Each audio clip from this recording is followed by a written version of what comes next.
Today we'll be discussing some of my favorite design aesthetics from the late 19th century, which we call the artistic uh, movements.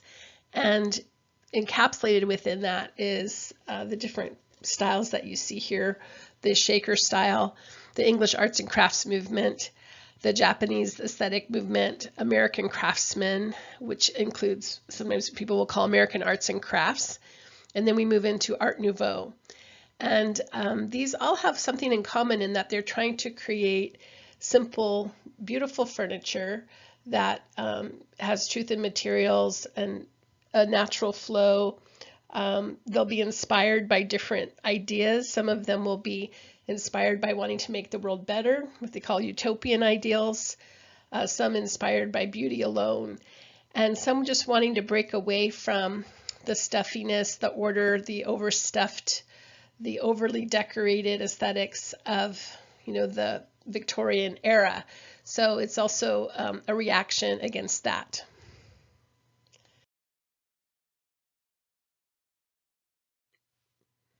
If you'll recall, the Victorian aesthetic was this eclectic movement, this big jumble of different revival styles and all different types of goods, some nicely made and most shoddily made, and just this idea of mass consumerism run amok, and also the environmental impact and cost of that starting to make its presence known by having terrible air quality and terrible water quality near these manufacturing areas.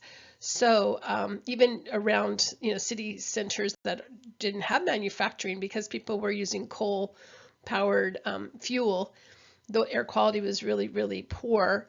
And some others then during this time will start to realize maybe this isn't the way humanity wants to go. Maybe there's a better way to live. And that's what some of these movements of the late 19th century are going to be. That's going to be their philosophy. And so we'll see that reflected in their designs. The cost of 19th century mass production and industrialization had a big impact to the workers themselves, because they usually had to live close to manufacturing centers in very unhealthy air quality. And because there was great density in the population, disease would spread more readily, diseases like typhoid and cholera, and there was a lack of sanitation. So these all factored into the people leading these new movements, the artistic movements, again, trying to think, if we're taking this radical turn in society, granted the cost of living or the standard of living is going up in many ways as far as just having access to certain types of goods and services, but at a big cost to people's well-being and health. So this is, again, one of the reactions to this situation will be the movements we'll see next.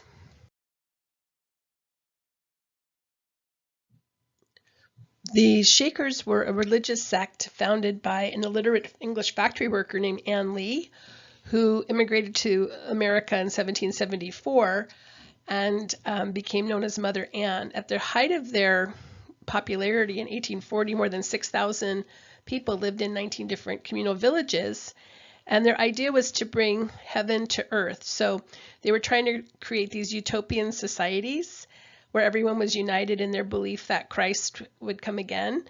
And it's this idea that their work created that feeling of God in their craftsmanship.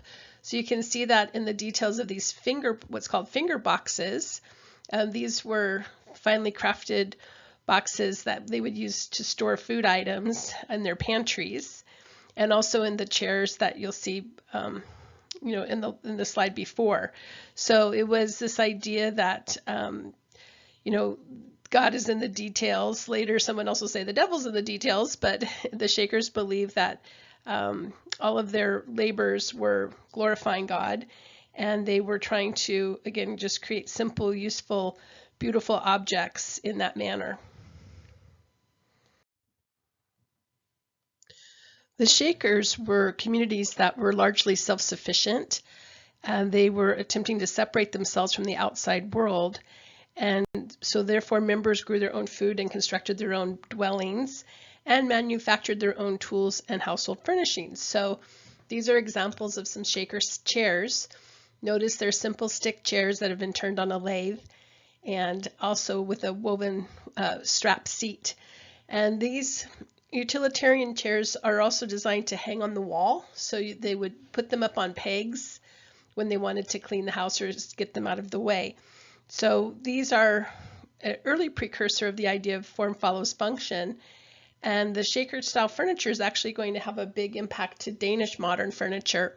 They're going to use these as a source of inspiration in the mid 20th century to create beautiful, simple, clean, useful furniture.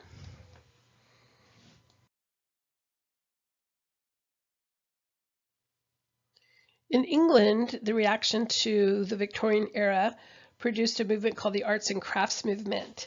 And this is William Morris, who in 1861 founded a firm of interior decorators and manufacturers named Morris, Marshall, Faulkner and Company, which turned into just simply Morris and Company after 1875. But they were dedicated to recapturing the spirit and quality of medieval craftsmanship. And Morris, along with some of his associates, produced handcrafted metalwork, jewelry, wallpaper, textiles, furniture, and they worked in collaboration with each other. And again, they were really reacting to the Industrial Revolution and its mass-produced decorative arts. Morris was a reformer, a poet, and a designer. And he was actually more well known for his writing during his lifetime and became celebrated for his textile prints later, which we'll talk about those in more detail coming up. But they were seeking to look to the medieval past to create a more utopian society living in harmony with nature, and bringing back that whole idea of this handcrafted aesthetic in the arts. This is one of William Morris's famous textile prints, and this is called Trellis, which was inspired by Morris's roses growing on a trellis in front of his house called Red House, which reflected his design theories. So again, he was very celebrated for these textiles that bring back a feeling of medievalism. So if you'll notice the stylized roses, which are very similar to the Tudor rose that we saw during the reign of Henry VII. And just notice how the plants are very graphically stylized, and as well as the birds with the kind of this rhythmic pattern. So it's celebrating nature, but it's also creating this graphic impact to the natural world instead of having the sense of pure naturalism. The idea of these English arts and crafts people, and specifically Morris and Company, was to create and sell medieval-inspired handcrafted items for the home. So they were creating things like stained glass, carvings, metalwork, paper hangings, different types of fabric, hand-blocked fabric, carpet, and they had a shop in London, and they were really trying to make useful, beautiful objects for the masses, but in fact, because everything was handcrafted, only the wealthy could afford the things in their shop. So that didn't have the utopian appeal that they were hoping for. But some of the ideas that they put into play, such as Morris's own house, Red House in Kent, had a big impact to design. So we'll talk about that next.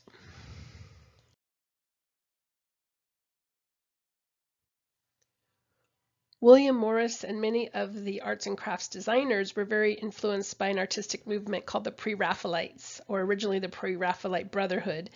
And this group sought to return art to what they believed, where it took a wrong turn with mannerism. So artists such as Raphael and Michelangelo, which exaggerated human proportion and created that excessive drama, they thought that mechanical or art following art approach wasn't the way to go. They believed in more classical poses and elegant compositions, and they thought that Michelangelo and Raphael had produced a corrupting influence in art.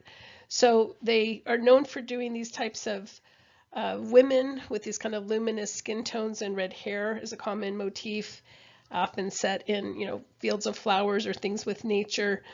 And they define themselves as an artistic reform movement. And again, some of their doctrines to return people to a genuine sense of naturalism is embodied in their paintings. So their ideas are to have a genuine ideas to express, to study nature, and express a naturalistic way of being, to sympathize with what is direct, serious, and heartfelt, and to also create beautiful pictures and statues and so forth that reflect that.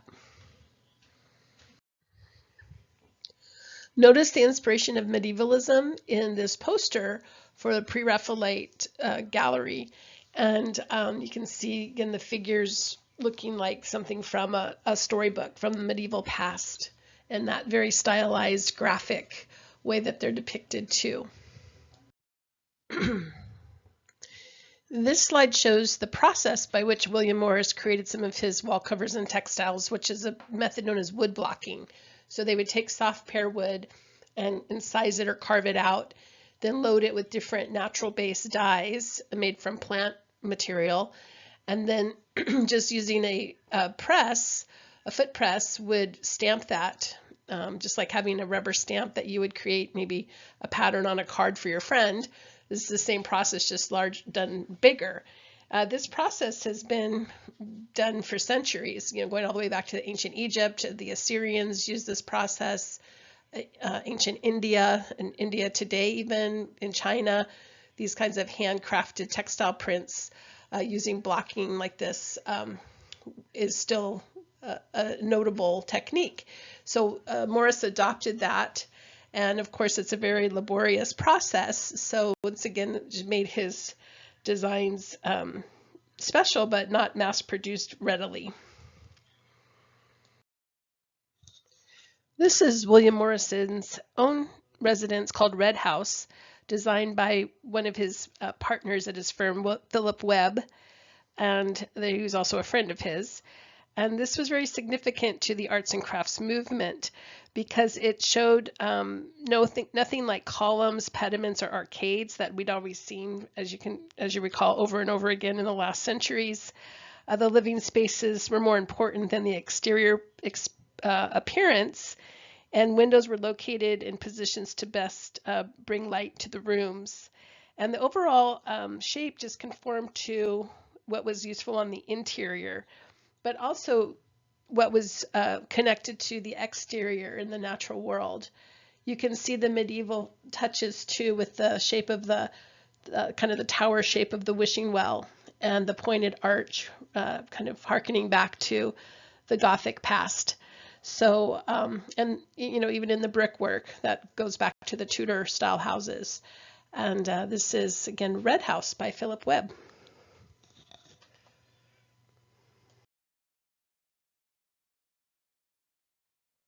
Morris studied medievalism at Oxford, and you can see that reflected in the details here with the pointed arch and note the hardware on the door, which is a very neat medieval type of strapping. And the Craftsman furniture designers are going to use this medievalism in their motifs, both here and also with people like Gustav Stickley working in the Craftsman style in America, which we'll talk about next. But again, Morris is showing different themes within the house, taking themes from Arthurian legends and the tales of Chaucer to put in the stained glass and some of the painted murals within the house as well.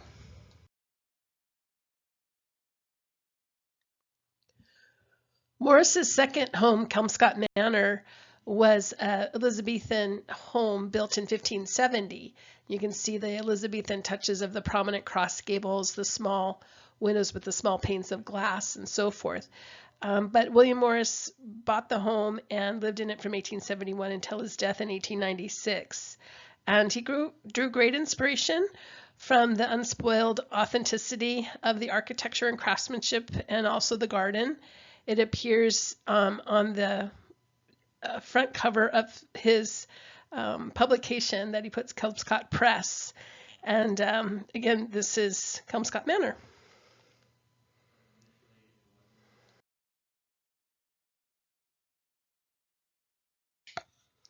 When you look at the interior of William Morris's own bedroom at Kelmscott Manor, you see the inspiration to the medieval past with, notice the text on the valance that looks like text from an illuminated manuscript running around the bed. Notice the chintz style wall cover that was popular in Elizabethan times moving forward. The crewel work, which was also popular during that time period on the coverlet. The bulbous turnings of the Elizabethan styled bedstead, the rough quarter-sawn oak, and the solidly made bedside table cabinet. And then notice the wall cover with that green and the carpet. Notice also the beam running through the room. So arts and crafts interiors typically employed natural materials such as rough stone, natural timbers, plainly woven textiles made of natural fibers. Again, stone fireplaces were common, and usually some type of carpet to soften the whole thing, usually with an Asian-inspired motif. So again, this was these types of chintz prints were, and William Morris style wallpaper were commonly used as well.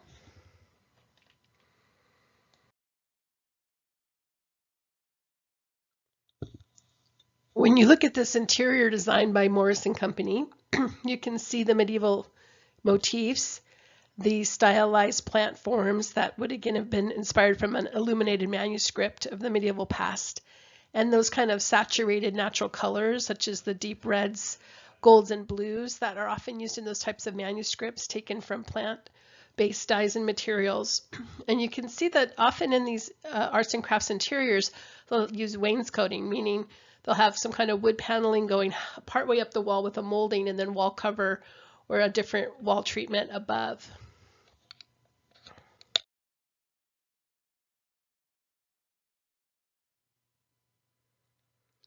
See what Gothic and medieval motifs you can pick out from the design of this stained glass by William Morris.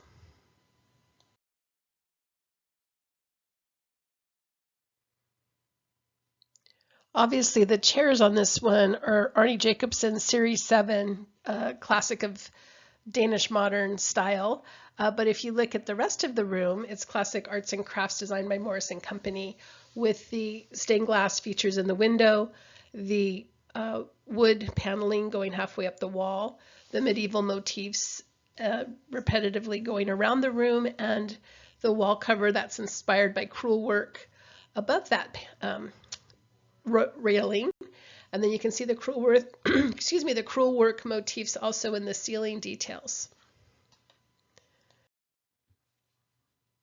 Another person who worked in collaboration with Morris and was instrumental to the arts and crafts movement was architect Philip Webb, who designed Red House, but he was also a stained glass artist. He did carvings, he designed furniture, and he designed some of the very influential pieces of furniture used in the movement, such as this one called the Sussex chair.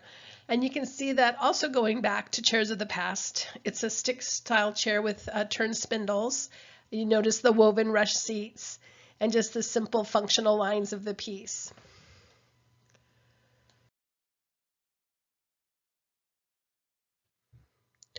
Philip Webb also designed what's called the Morris chair, which is one of the first adjustable back chairs, which made a big improvement in comfort. And it was inspired by the Sussex chair. You can see the turned spindles again on the arm support. But it's very typically dark ebonized wood, which was also a common motif for the arts and crafts movement. And then notice the William Morris textile print for the upholstery of the back and the seat and the manchettes on the chair. So again, this is called a Morris chair, and it will be the inspiration for other reclining chairs we're going to see designed during the Craftsman period in America. So here's another view of the Morris chair, and notice the textile print on this is this famous one by Morris called the Strawberry Thief. So it depicts two birds with strawberry plants as if they're going to steal the fruit. That's a very popular motif from William Morris designs.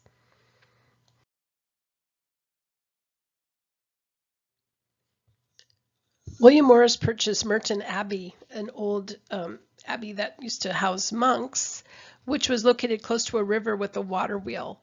And he decided to create this as a manufacturing base for his textile production. He wanted this beautiful, peaceful environment to create a very humane, contemplative space for his workers, and also for his workers to be connected to nature. So during his time, William produced more than 140 designs for fabric, and you can see them doing the hand blocking process that I mentioned earlier. And he died in 1896, but his influence reached all the way in the 1930s. And he had over 100 different craftsmen employed in this workshop. As I mentioned previously, William Morris designed trellis, which was one of his first successful textile patterns, but I forgot to mention that Philip Webb actually drew the birds on the pattern and William Morris the roses.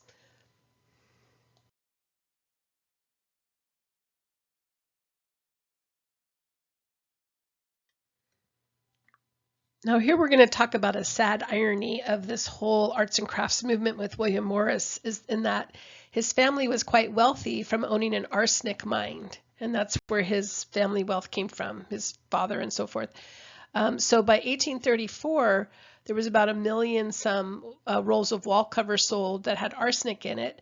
By 1874, probably 32 million rolls of wallpaper were being sold in the UK with arsenic, and it was found mainly in these green colors that you see on this textile print. Arsenic was also used in cosmetics and toys, dress dyes, hat dyes. Even the meat was dipped in arsenic, and as we know, it's a horrible poison. Finally started to become regulated in 1883, but again, even though the arts and crafts designers were seeking to create a more environmentally friendly, and for the most part they did use environmentally friendly natural dyes, some of the wall cover did have that arsenic base to them. In this textile, however, you see the natural dyes being used, such as from plant materials such as indigo. I'm using walnut shells for the brown, indigo for the blue, different types of roots and matter. They were trying to, again, create this idea of a more sympathetic to nature type of wall treatment, carpet, so forth, that had natural motifs and was kinder to the environment. And William Morris's work became popular with the middle and upper class. And ironically, he rejected the values of the upper class. He was trying to create a more socialist society, actually. And he said his firm ended up being a slave to the swinish rich. So I don't know. He sympathized more with laborers and so forth. So again, one of the ironies of the movement. But nonetheless, this return to a more natural-based style had a great impact to the upcoming movements we're going to talk about next. Lest we think that Marie Kondo invented the idea that you have nothing in your house that doesn't bring you joy, please enjoy this quote by William Morris that, again, expounds a philosophy that many cultures embrace, such as the Japanese and other cultures that believe in having useful and beautiful objects surrounding them, but trying to get the people that were more caught up in the Victorian consumerism to realize that was his aim.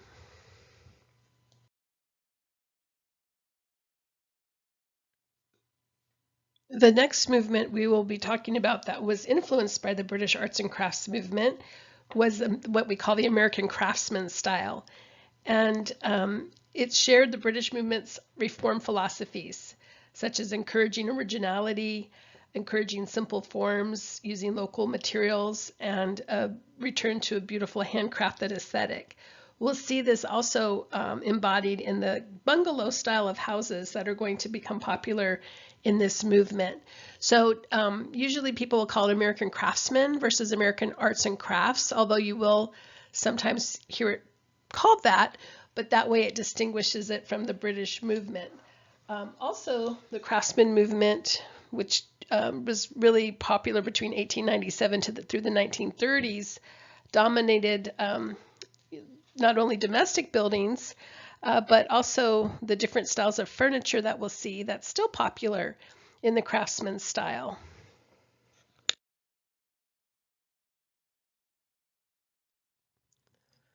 The Craftsman style was an intentional movement created in the 1890s by Boston architects and designers, and also design educators, who started meeting at the Museum of Fine Arts in Boston to discuss getting British arts and crafts movement philosophies created and moving in America.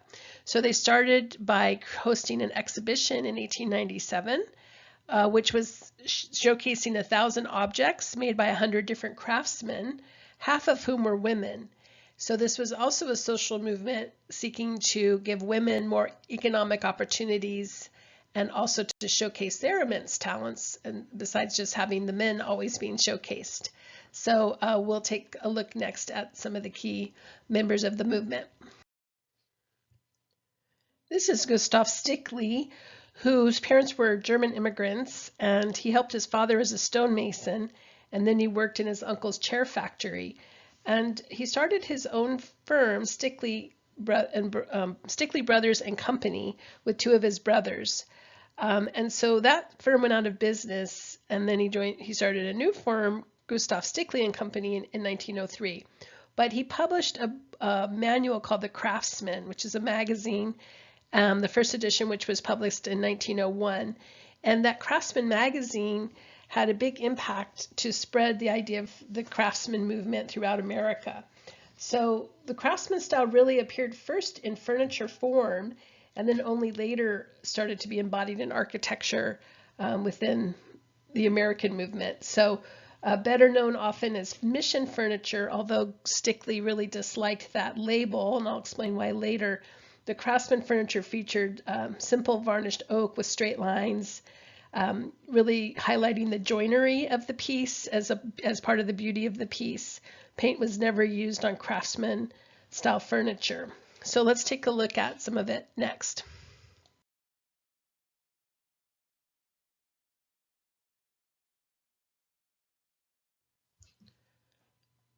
Gustav Stickley wanted to build a working farm and school to give boys a hand-on arts and crafts experience. And so he founded this 30-acre utopian community, and he built this log house on it in 1911, and this is located in northern New Jersey.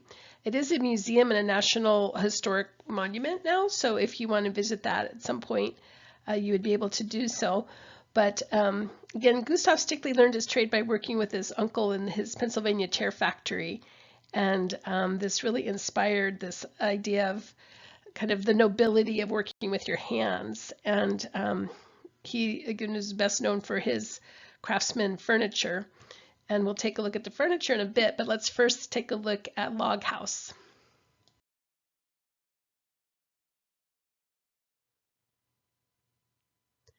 The somewhat radical idea, although again, people have been doing this throughout humanity, but radical for this time when he built Log House was that he used all the materials from the site itself.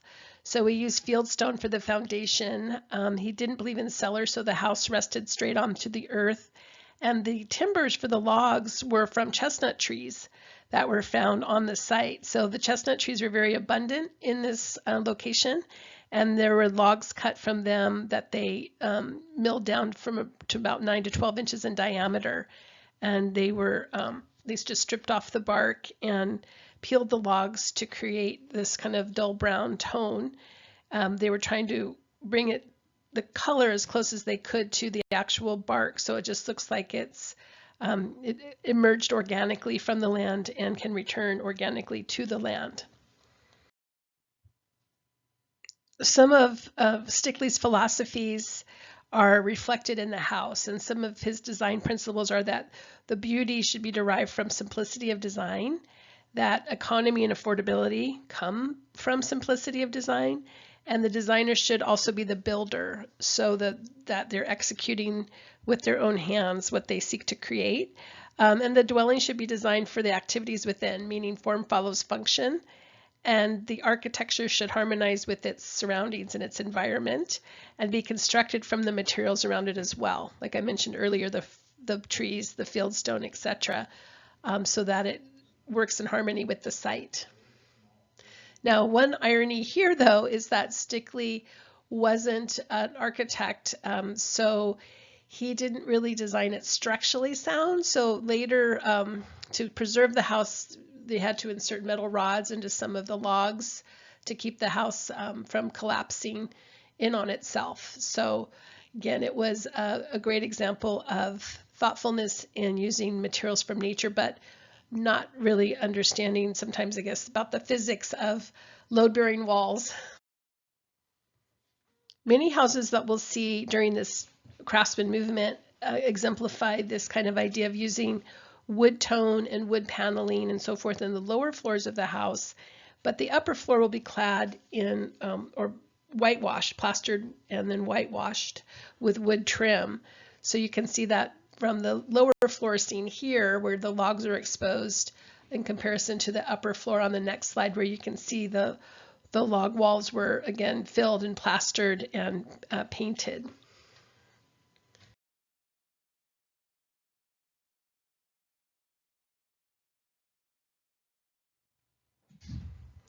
You can see it from the slide before, the embodiment of what's called a bungalow style, although a bungalow is a cottage with the floor raised from the ground, like you can see on this slide. So a bungalow came from the term Bengali style, and these were little cottages designed by people from Britain living in India. They raised them off the ground because of seasonal floods and monsoons. And notice the veranda with the deep eaves, so lots of shade. This was to get away from the Indian heat around the Bay of Bengal. So this Bengali style becomes translated into the word bungalow. And again, a bungalow is that form where you can see the house is lifted a few steps off the ground and usually has some kind of a deep porch for a shaded area with big overhangs on the eaves. That's different than a cottage. A cottage typically sits right on the ground. Another innovation for the bungalow or craftsman cottage was the interior design. So they tended to open up the walls and get away from those tiny designated rooms that we saw in the Victorian era. So if you remember, the Victorians would have small rooms that were dedicated to a certain activity, like the library, the parlor, the study, the kitchen. In the Craftsman cottage, they wanted to open up the walls and make it more usable for the middle-class families that had no servants, so that the kitchen was in the main part of the house with sight lines so that the parents could see the children throughout the house. And this would also include a breakfast nook so that the family could gather while food was prepared. And they're losing the formality of the Victorian house. So that open flow in the interior was a huge innovation that we still use today. The Marston House, located near Balboa Park here in San Diego, is a great example of the Craftsman style. So if you'd like to take a tour of it, it's run by the San Diego Historical Society. If you look on their website, you can see the hours. But it was built by George and Anna Marston, who were department store owners. And they worked with Kate Sessions also to do what's called Smokestacks versus Geraniums campaign to try to green up and beautify San Diego. So they hired an architect named Irving Gill to design this Craftsman style house. And inside there's a lot of Craftsman style furniture by Stickley. So it's a great way to go and see it all for yourself up close. We'll talk about Irving Gill in subsequent lectures, but notice how in just a decade, basically after he designed the Marston House in that Craftsman style, he takes a big step towards modernism. And he does these homes that are devoid of any kind of ornamentation. And he's really one of the early modernists working in America. So when we talk about the modernist movements, next class, you can see Irving Gill was a bit ahead of the curve here with his styles of houses. He was doing kind of a Spanish modern design. He was a bit of a germaphobe, so he liked things that were easy to clean and sleek looking. And again, we'll talk more about Gill coming up, but you can see that there's going to be a big jump and a big change in style with the turn of the 20th century. You remember how I said that this style of furniture is often called mission style furniture. In fact, Stickley detested that label, but one of the people he hired to market his furniture, A.J. Forbes, coined it that because they were, at this time, California was being marketed as this golden land, and the California missions were being very romanticized in that kind of Spanish style. So they wanted to link it to that idea of this California romanticism. And again, Stickley said, well, my inspiration had nothing to do with the California missions, but nonetheless, that label has stuck from here on out. So Stickley preferred the term craftsman for his furniture. Again, the name of his magazine was The Craftsman, and it reflects this idea of using wood, glass, metal, furniture objects with simple and elegant lines, exposing the craftsmanship of the joinery, the hardware, the nail heads you can see on the chair. And these types of designs were, again, more influenced by the medieval past and more than anything to do with the California missions.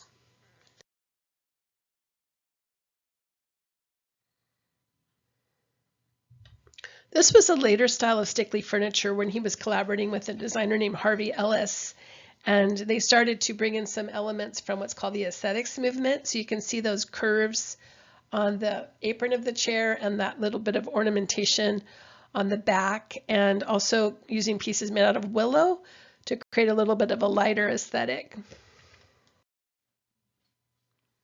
This reclining chair that Stickley designed was inspired by the reclining chair, the Moorish chair designed by Philip Webb. And you can see it also has an adjustable back. The Stickley Furniture Company's motto was Alles ich kann, which means to the best of my ability.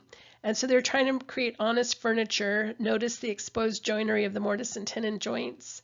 They wanted to get rid of any of the kind of fake joinery and fake decoration that was popular during the Victorian movement.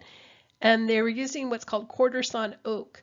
So they're the way they're cutting the oak logs brings out a lot of figuring in the wood, and that they were again inspired by medieval design aesthetics and things like the hardware.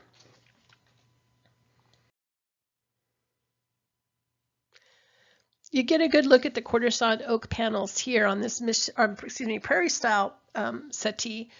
Notice that's called prairie style because it has that strong horizontal line at the top. So this would the Midwest or the prairie of the United States with that wide open space was said to give the name for that prairie style with these strong horizontal features in the design.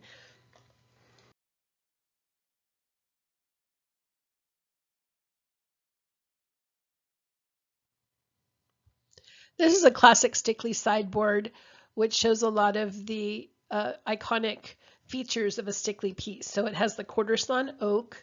You can really see the figuring of the wood, the clean, simple lines that are functional. So you can see the plate rail designed for this sideboard to hold the china in the dining room. Notice the hardware with the medieval strapping and this ironwork look. And then also there's some inspiration from Japanese tansu chests as well. So the Japanese aesthetic will also be inspirational to these artistic movements of the late 19th and early 20th century.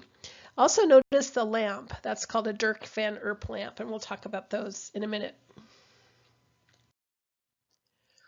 The California missions were inspiring to architects working in this area, and especially people like Irving Gill, who were working in a modernist view of the Spanish mission. So they were taking some of the arches and kind of plastic or sculptural forms and simplifying them down. for their designs. And Irving Gill designed some furniture, again, inspired by these sort of rough-hewn pieces from the California missions. But again, Stickley wasn't part of that movement.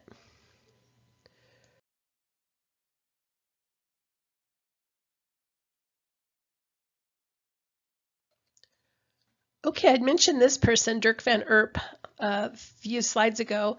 He was an immigrant from the Netherlands who came to North America to travel to the Yukon for the gold rush in 1898. He didn't find any gold, so he moved to Vallejo, California, in Northern California in 1900, where he worked as a coppersmith. And then he opened a copper art shop in Oakland in 1908, and then one in San Francisco as well. But he was, again, hammering copper into these kind of innovative lamps. And one of the things that was not known is that these lamps were designed in collaboration with a partner named Elizabeth Gaw. She rarely gets credit for the design. So she actually designed the form of the lamp. She studied arts and crafts and was strongly influenced by those kinds of designs. So she designed them, and then he crafted them. The shade is made out of what's called mica, which is a mineral with unique electrical and thermal properties. So it's less likely to shatter than other types of glass with extreme heat. So it's often used in kerosene lanterns and stoves and so forth. But the use of mica dates all the way back to prehistoric times. So for example, the Aztecs used mica in the Pyramid of the Sun. But as I said, this electricity was starting to be developed and used in residences, and the electrical lights were very harsh. So the use of these decorative lampshades helped to soften the harshness of the light.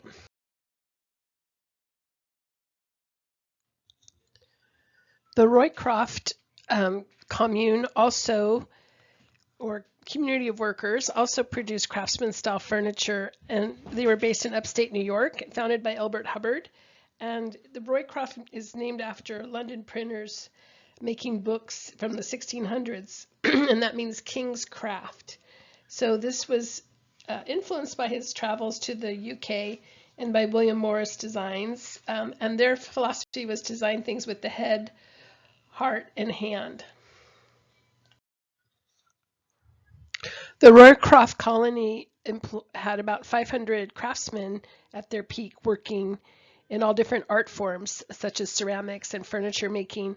As a matter of fact, their designs embodying the arts and crafts movement became so popular that some of their furniture was sold through the Sears mail order catalog. Now, tragically, the Roycroft colony disbanded when Hubbard and his wife, who was a famous suffragette, both died in the sinking of the ship Lusitania.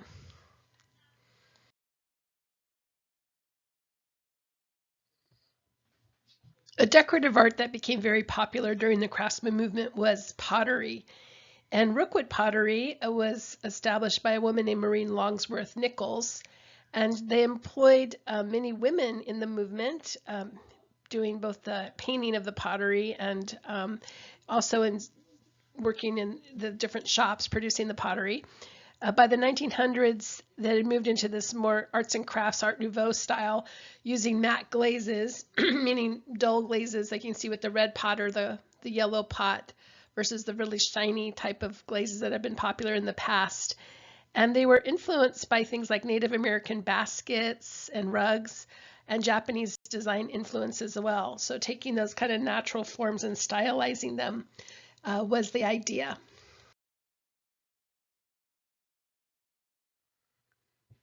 As I mentioned in a previous slide, the Craftsman also had some influence or inspiration from the Japanese style. And so if you look at the shape of the apron of the bottom of this little cupboard, that's what's called a tsuba shape, and that is influenced by Japanese samurai swords, specifically the hilt, or the part that separates the blade from the hand grip. And so we see these kind of stylized curves being used in some of the Craftsman movement, but also very much so in the next movement we're going to talk about, which is the aesthetics movement. The aesthetics movement was an intellectual and art movement supporting the emphasis of beauty more than social or political themes. So, for example, as remember, the arts and crafts movement had a social reform aspect of trying to elevate society with craft, where the aesthetics movement's motto was art for art's sake, meaning that the movement focused more on being beautiful rather than associating it with any kind of a deeper meaning, that the beauty itself was enough. The aesthetics movement was also embodied in other art forms such as music and literature, as well as interior design and also fashion design. And at its heart, it was this desire to throw off Victorian conformity.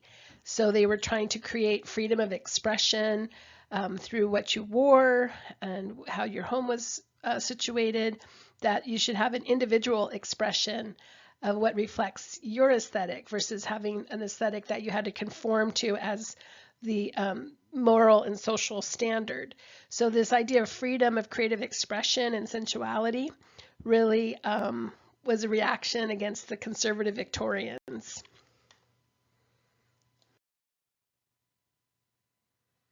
Another factor in the aesthetics movement was this fascination with all things Japanese that was going on in Europe at the time. So if you'll recall the woodblock prints, the ukiyo-e, the pictures of the floating world, started to be sold in many European shops and became a great source of inspiration for many of the impressionist painters and other artists of the day. And also you'll see these kind of Japanese inspired touches in the textile designs, the interior design, the furniture design of this era. So notice on this Japanese woodblock print of these swirling flights of butterflies, and that stylized geometric pattern of nature is reflected in this aesthetics movement sideboard with, you can see that decorative fretwork and a similar mode or inspiration. So the designers of the day were inspired by these Japanese prints that were able to take nature and make it so graphic. And then you'll see that reflected in some of the details coming up.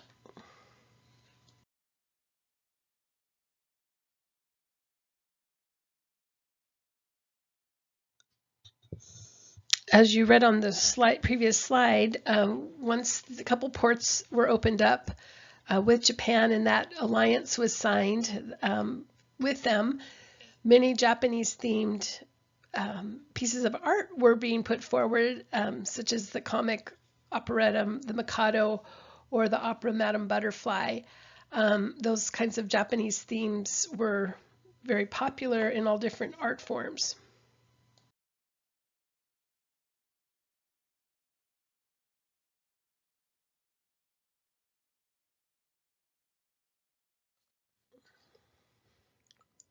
Here's one of the famous woodblock prints, the Great Wave. It's actually part of the 36 Views of Mount Fuji, produced by Hokusai during the Edo period from about 1831 to 1833. And this was said to have inspired the composer Claude Debussy's piece La Mer, the ocean. So just again reflecting the fact that these Japanese influences extended in all different art forms.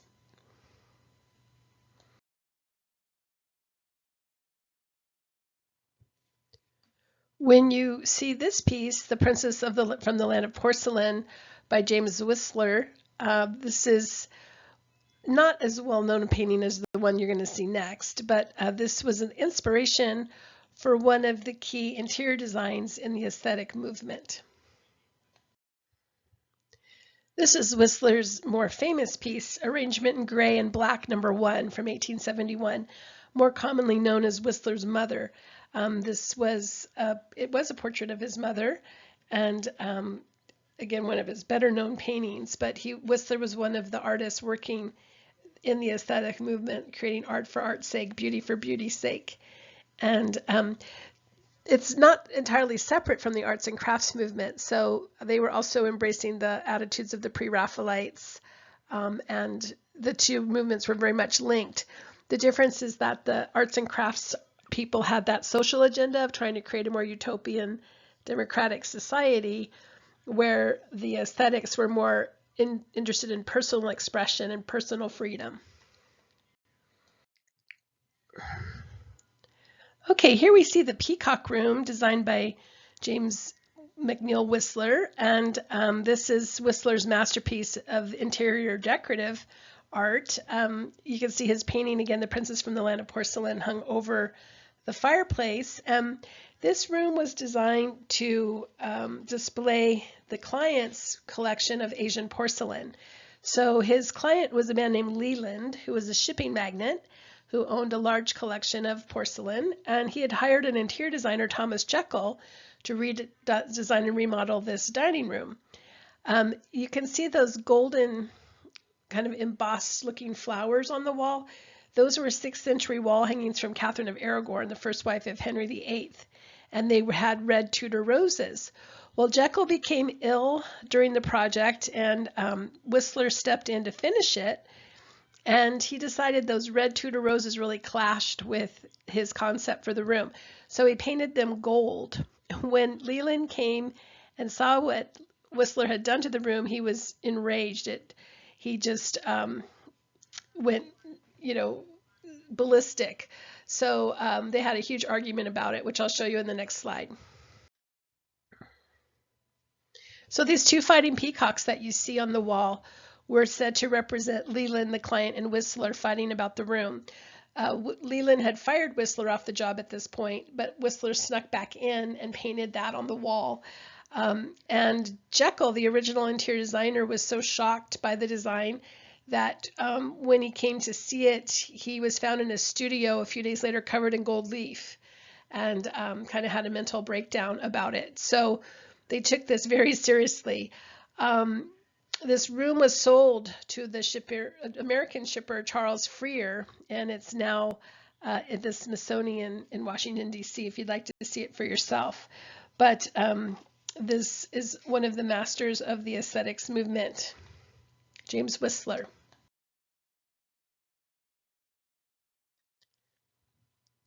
Some of the designers working in the aesthetic movement include E.W. Godwin, and you can see his design of this lacquered sideboard that was inspired by Japanese lacquer, Japanese lacquer work, but it was also designed to just be a display for Asian porcelain. So creating these kind of wide horizontal expanses, similar to what we saw in the room above where they were creating those wall units to display the porcelain pieces. This was to display the blue and white Chinese porcelain. So also notice that it's really modern. This is pretty avant-garde for its day. It really almost predicts some of the stuff that we're going to see in the early 20th century with the De Stijl movement and the designs of Gerrit Rietveld. Another notable person working in the movement is Voici, CFA Voici, and he's architect, furniture designer, and textile designer, working in both the arts and crafts style and the aesthetics movement. He designed decorative items for buildings such as metalwork, tile, graphics, and he was working from about 1895 to 1910. So he was using Craftsman style, which is using the inherent beauty of the wood and the materials for the ornament, but he also started to create more embellished pieces also, and you can see on the chair next was sort of an Asian inspired lines in some of the chair.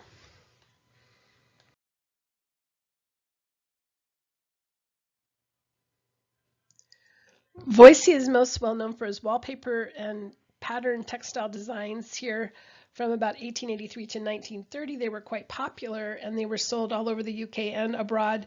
But notice they're using these rhythmically contrasting shapes that were influenced by Asian wood blocks again. Using plant and bird motifs, playing with this, again, that positive and negative relationship within the design. And these were really emphasizing the outline of things with minimal detail.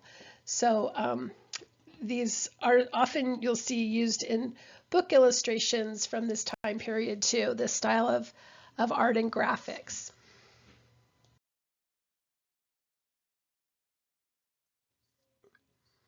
The aesthetics movement was a precursor to the Craftsman movement in America. So You can see people like the Herder brothers that had been also working in Victorian modes of revival styles were also producing these types of pieces inspired by Japanese style around 1880.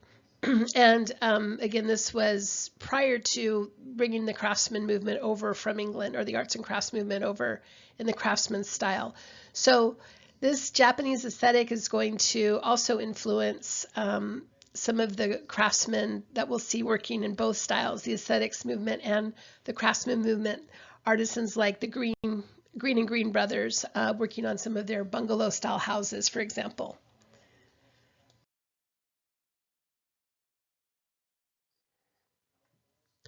Stylized plant motifs like these pine needles on this coffee pot, or the ginkgo leaf motif that you see in the slide above by Greene and Greene, are examples of the influence of Japanese textile patterns and graphic patterns on the arts.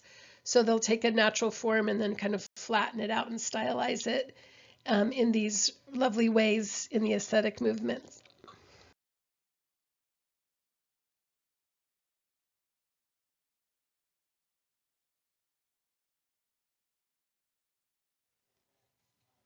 Here you see Greene and Greene, the famous partnership of brothers Charles Sumner Greene and Henry Mather Greene, who formed a firm working in the Craftsman movement and the aesthetics movement. They studied at Washington University in St. Louis, metal and woodwork, and then they were studying architecture at MIT. But their father was a homeopathic doctor, and he was concerned about their health living back east. So remember, there was unhealthy air quality going on. And he also felt like humans needed sunlight and fresh air for health. So he encouraged them to move to California.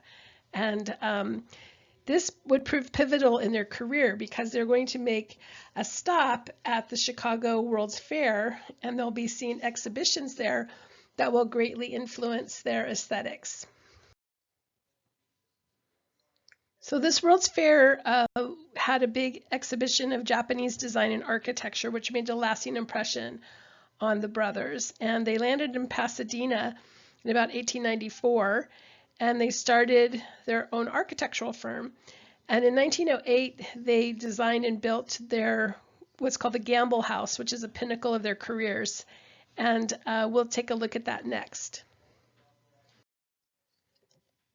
So some of the hallmarks of the Greene and Greene style are seen here in the Gamble House.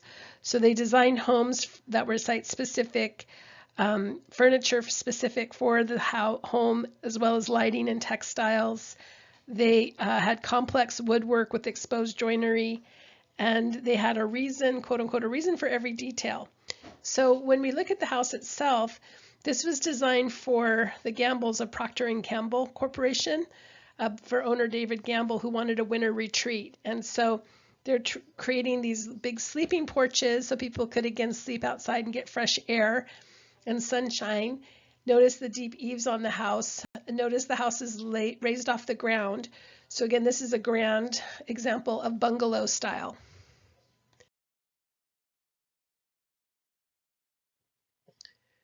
At the front door, you see this stylized tree of life stained glass that was designed by Charles Greene and crafted by a man named Emile Lang. And it was meant to look like a Japanese black pine motif, like you could see on that Gorman coffee pot we noticed a few slides back. So they were working in conjunction with different artisans, particularly these two Swedish brothers who were the general contractors and the master woodworkers, Peter and John Hall. And one of the unique things about the house is they were taking different types of wood, teak, maple, oak, cedar, and mahogany, and placing them in sequences to bring out the contrast of colors, tone, and grain, and using the beauty of the wood to really inform the beauty of the design and the lushness of the interior.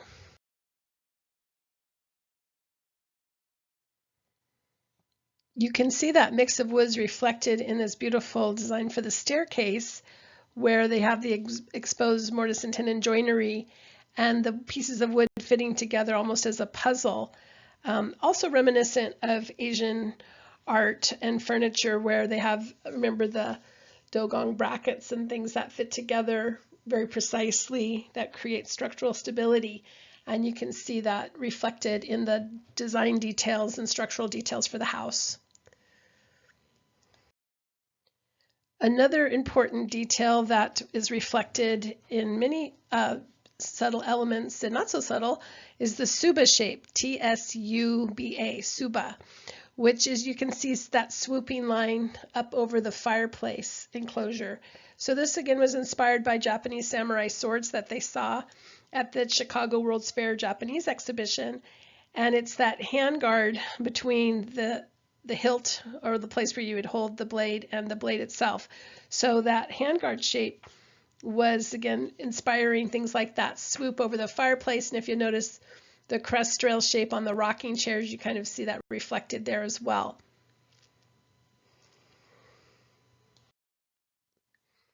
They designed the light fixtures with that kind of upward arc, almost like a pagoda shape. And notice the mica, that material, that mineral that we talked about in the Dirk Van Erp lamps, along with the stylized plant forms for the light fixtures that they designed throughout the house.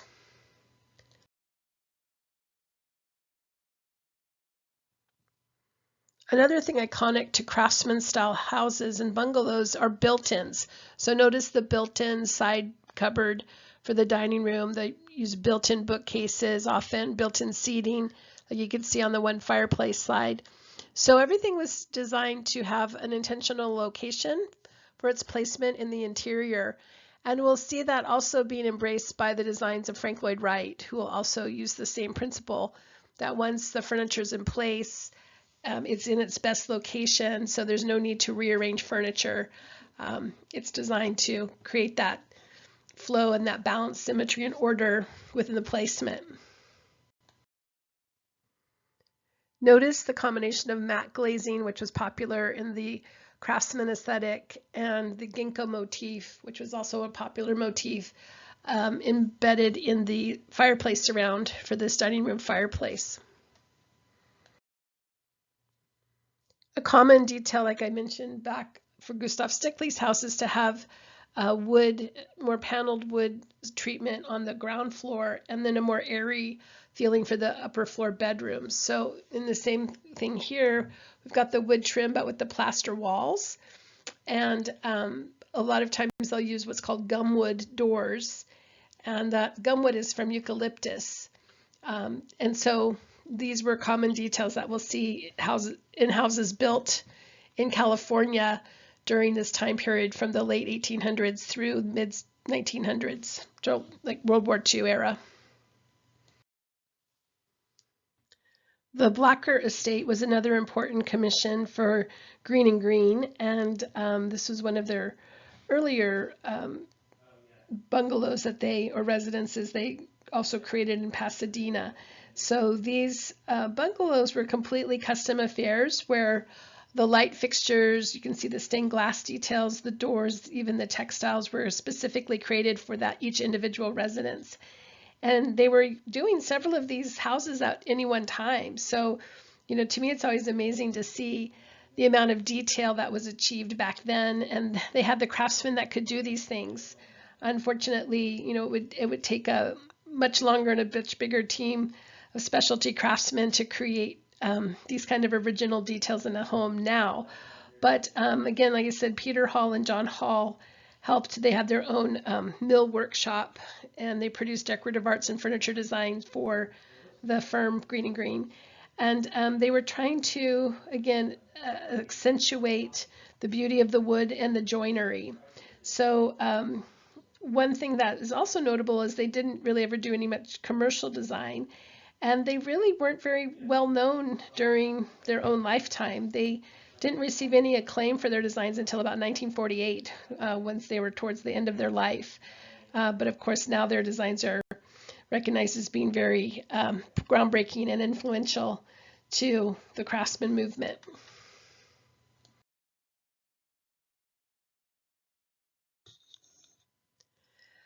The next movement we're going to be talking about is really one of my all-time favorites, which is Art Nouveau.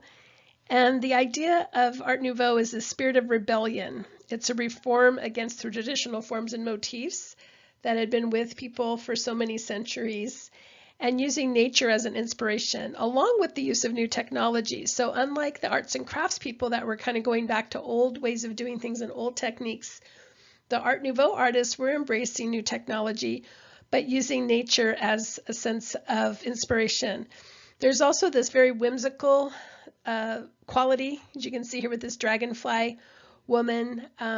There's a lot of plant motifs, and the whole idea is having this freedom and release from the weight of old traditions. So you see quite a lot of bird symbolism, insect symbolism, butterflies, dragonflies, peacocks, all become quite popular motifs. And the idea was that everything could be art. So again, it's this whole life aesthetic from architecture, furniture design, fashion design, and theory and decorative arts.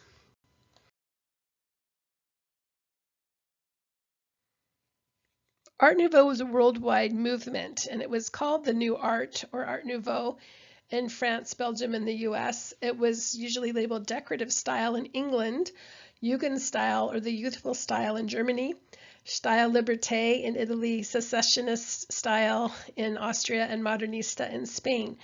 But it all comes from this idea from the Paris Expo of 1889, the Exhibition Universelle.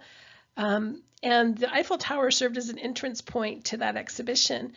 But it was Émile Gaudier, the glass artist, displayed some pieces of art glass that was thought to kind of kick off this idea of celebrating natural forms. Another big factor was a shop by Samuel Bing that was selling Japanese and Asian art objects.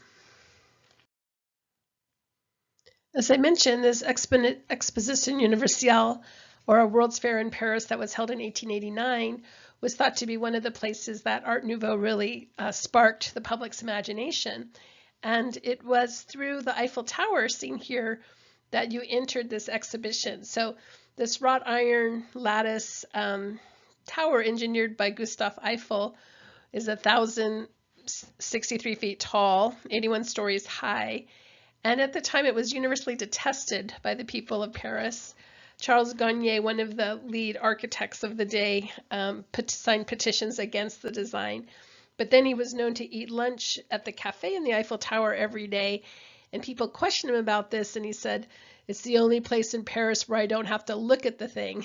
So again, now it's ironic, the fact that, of course, it's become the icon for Paris. But let's talk a little bit more about what happened that caused this shift in styles to the Art Nouveau style.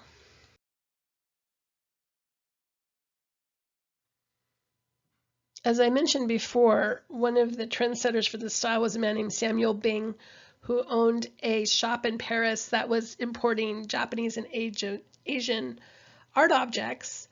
And he opened a new shop that he titled Maison de l'Art Nouveau, or House of the New Art. And that is how the movement gained its name.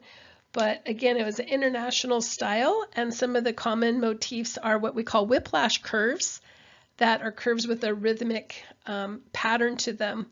We'll see some examples of that in a minute. But also taking advantage of technological innovations, such as the use of iron. And you can see these metallic sunflowers at the design of the front of the shop.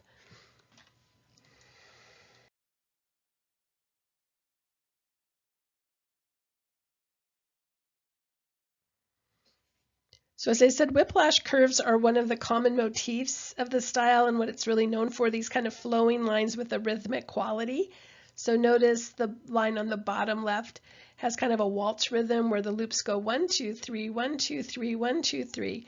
That's what I mean by a rhythmic quality.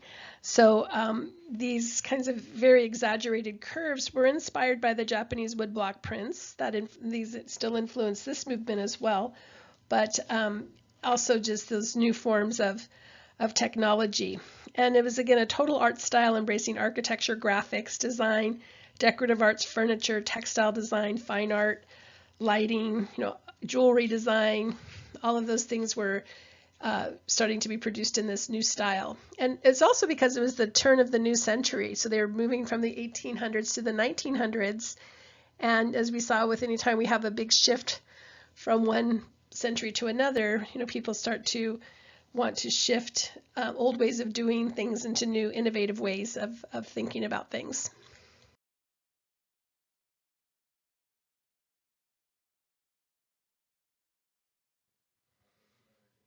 One person who really set the tone for the era was Czech artist Alphonse Mucha, who lived from 1860 to 1939. It was said he could draw before he could walk. He was always a very talented artist, and he started as a set designer in Austria.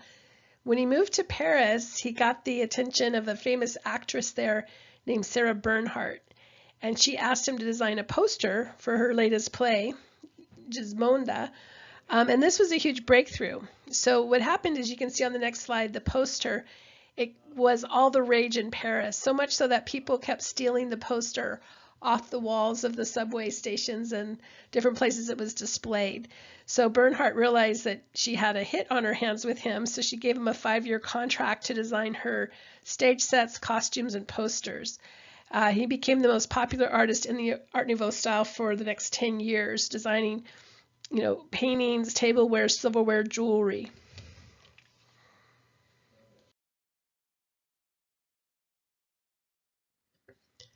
This is one of Mucha's famous graphic designs for the Job rolling papers for cigarettes, but this also embodies the aesthetic of the Art Nouveau woman, where they have these kind of long whiplash lines in the design of the hair, usually some kind of floral crown, headpiece, things that are inspired by nature. Often these kind of scenes of women, holding flowers or being surrounded by these sort of goddess-like costumes in these sort of ethereal settings. Now, what's interesting about that is, because Mucha started as a stage designer, he actually would design the headpieces, the costumes, and do elaborate stage sets and have live models wearing these costumes and being in these stage sets. And then he would paint from that. So he wasn't just creating it all on the paintings from his imagination. He was setting up a whole tableau or scene, and then again creating the art from that.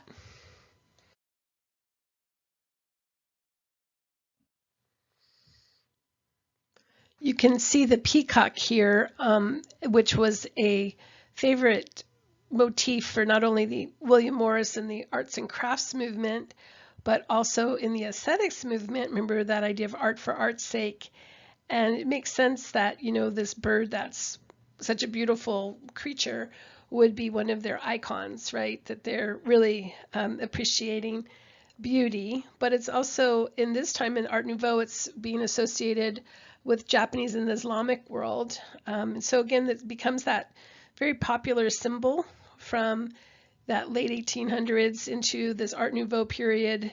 And remember, we saw with Whistler's room, with the Peacock room, using the aesthetics movement interior, again, with the peacock as a large motif, and also because it embodied some of the colors that were popular. So those beautifully saturated peacock blues and kind of teal greens offset with gold were popular color motifs of the day. You can see that the movement also extended to women's fashion. So instead of using that high button collar, heavily corseted waist, long sleeved, very restrictive kind of garments that they wore in the Victorian era, women are starting to get more freedom and motion with these more goddess-like gowns that they're wearing, showing a little bit more skin and more freedom of movement.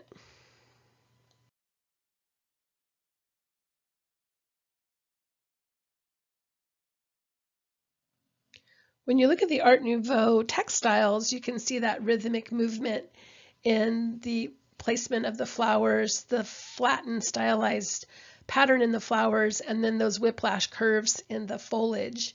Also the colors, the Art Nouveau color palette tended to have this kind of more saturated, deeper tone. Again, like those rich reds, blues, peacock colors, and also like deep rose tones were very popular.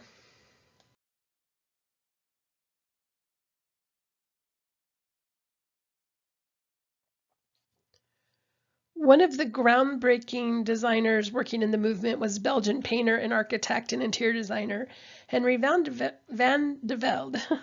Easy for me to say, Henry van de Velde. He worked with Victor Horta to popularize Art Nouveau style in Belgium and Germany.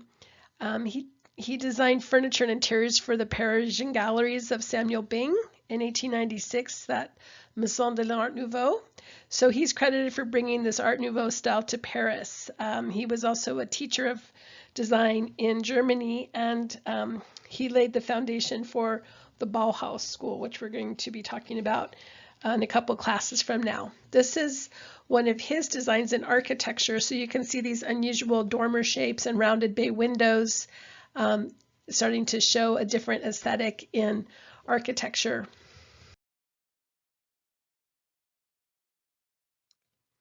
So if you look at this monument designed by Van der Velde and the, again, stylized curves and sort of abstraction of nature in it with the rough concrete, you can see it contrasted against the neoclassical building in the background that had been popular all through the 1800s. So you can see it really was quite a radical departure in style when you compare them side by side. And again, they were seeking to create a new world for this new century. Van der Velde's designs took him to Germany. In 1899, he settled in the Weimar Republic in Germany, and he was employed as artistic advisor to a Grand Duke there, and established a school of arts and crafts under the Duke's patronage. And this school will later become, or merge with the Weimar Art Academy to become the famous modernist art school, the Bauhaus. So again, he had a very big influence to what's called Jugendstil in Germany, which is the Art Nouveau style of Germany, though he was a Belgian. He was Belgium.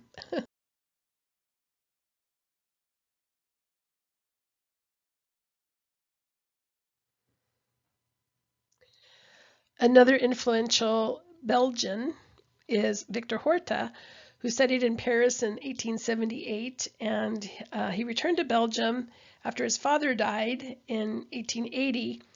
And he created this work, which is one of his masterpieces, the Hotel Tessel, which is credited with bringing Art Nouveau style from a decorative art style into architecture.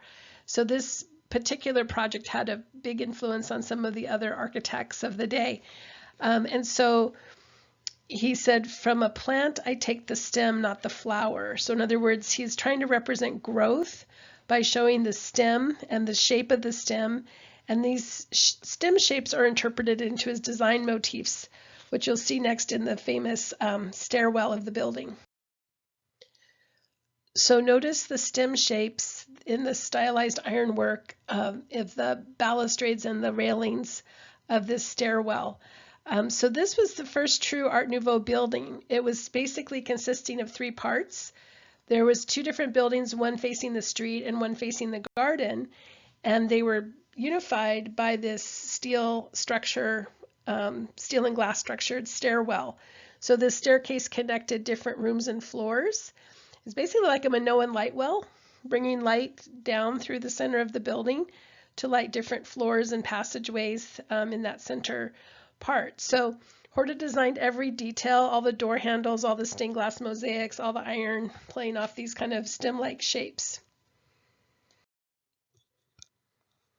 Light was an important component to Art Nouveau interiors, and a lot of times the plans would be either hexagons or octagons, and you can see kind of these softened right angles. They were trying to avoid sharp right angles and dark corners, so the use of stained glass to let in subdued light might be used, as well as these kinds of skylight situations to bring more light into the interior.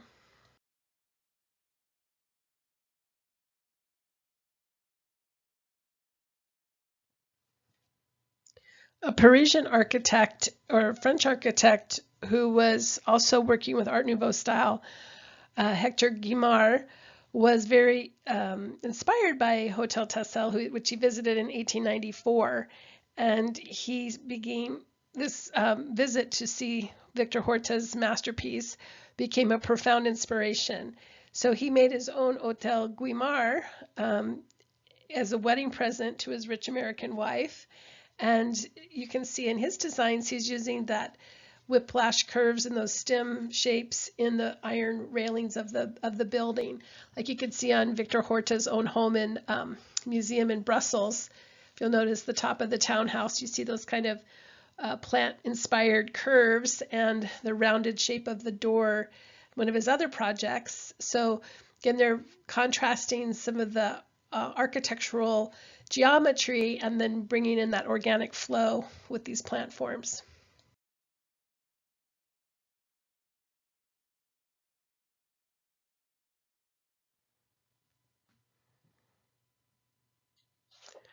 Guimard had a successful career in that he, between 1890 and 1930, he built some 50 buildings and designed 141 subway entrances for the Paris Metro. And he also designed numerous pieces of furniture and other decorative work as well. So we're going to take a look at the story behind the iconic metro entrances next.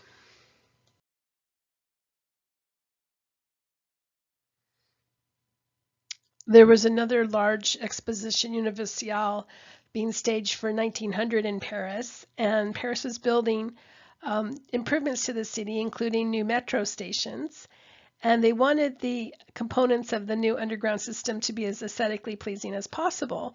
So Guimard was, commissioned, was the word I'm looking for, was commissioned to design the entranceways that were as elegant as possible in this new style. So Guimard opted to craft his entrances out of cast iron set in concrete and painted a shade of green that would be similar to oxidized brass. And the use of cast iron allowed him to construct these kind of curved forms. And you can see inspired by different things like dragonflies and lily pads and so forth. And he also designed this very iconic font for the signage. So you can see it almost has like a human form, like the L looks like a human leg. So these are, again, have become symbolic or iconic to Paris itself. And these fan-like awnings made of glass, again, inspired by dragonfly wings, are just the epitome of Art Nouveau style.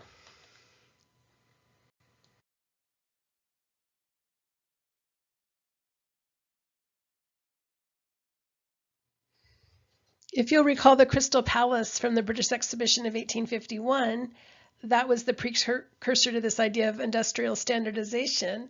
And Guimard is also working with that with these entrances to the Paris Metro. So hopefully you noticed the dragonfly one in some of the earlier slides. This one's based on an inspiration of lily pads. And they're trying to create these plant shapes that look like organic matter, but very abstract. So he's trying to create something beautiful for the masses, is what he said, and to create this sense of movement that the metro embodies, the subway. He and his wife had to flee Paris in 1938. His American wife is Jewish, and they fled to New York, and unfortunately, he died in 1942 during the war, so he never got a chance to really appreciate his metro stations till the end of his life. He had to leave his home.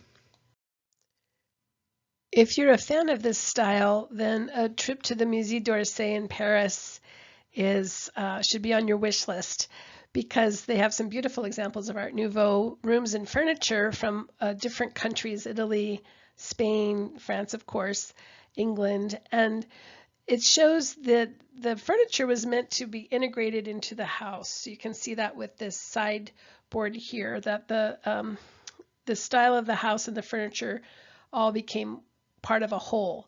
So the furniture wouldn't be isolated in a room, but it would be fully integrated into the room itself. And Guimard, who was famous for those Paris Metro entrances, applied these principles to a lot of the furniture he designed as well. Another feature of the Art Nouveau is the plan inspiration, like I've said before. So notice that in the details of the furniture. The furniture was designed to be very extravagant and, placed in these kind of whimsical ways as well in the room. So there's unusual things like the fireplace surrounding the wash basins, and all of this was happening in what they call the Belle Epoque, or the Beautiful Age. in Paris.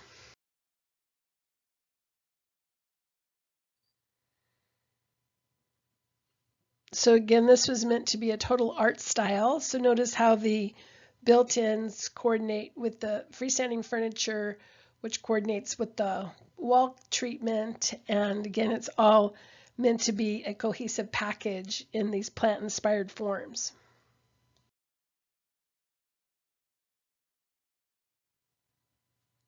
Some of the Art Nouveau furniture takes on a more graphic, modern appearance, like you see here, and then others can get very, very whimsical with things looking like giant plants and flowers that you're sitting in. So the idea was, again, to create a sense of an artisan home, that there was this sense of uniqueness and style and self-expression.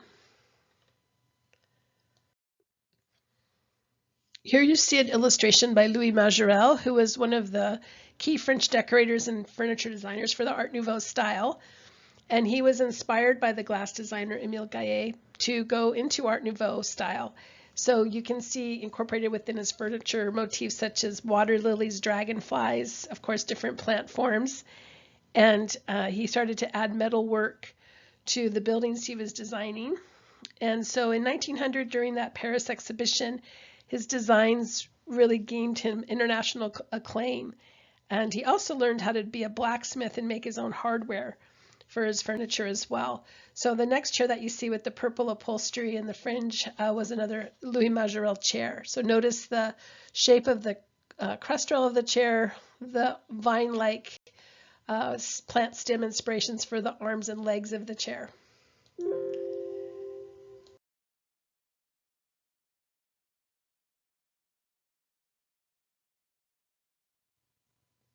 One of the pieces on display at Musée d'Orsay is the water lily bed by Majorelle, or the nénuphar bed, created in 1902, and it's mahogany veneer, and it's again inspired by water lilies. So you can see these kind of lily pad-like ormolu on the feet, and notice just the curvilinear lines of the frame of the bed. And then, of course, it's a different type of lily on the headboard. That's not the type of lily that would be on a water lily. But again, this was designed, inspired by those plant forms.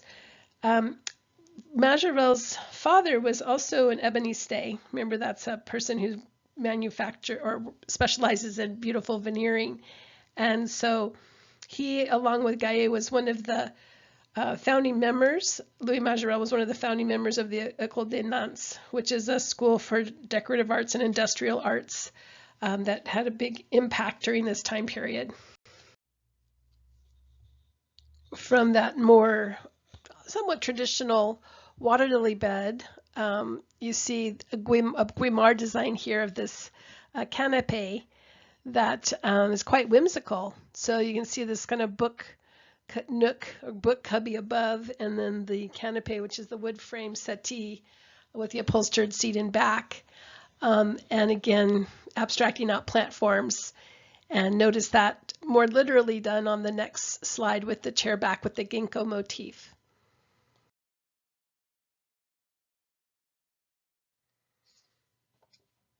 The Art Nouveau furniture designers, from again the peak of this being 1895 to 1910, used a variety of woods. So they would use everything from mahogany, rosewood, maple, exotic woods like ebony, and even oak for some of the mass-produced pieces.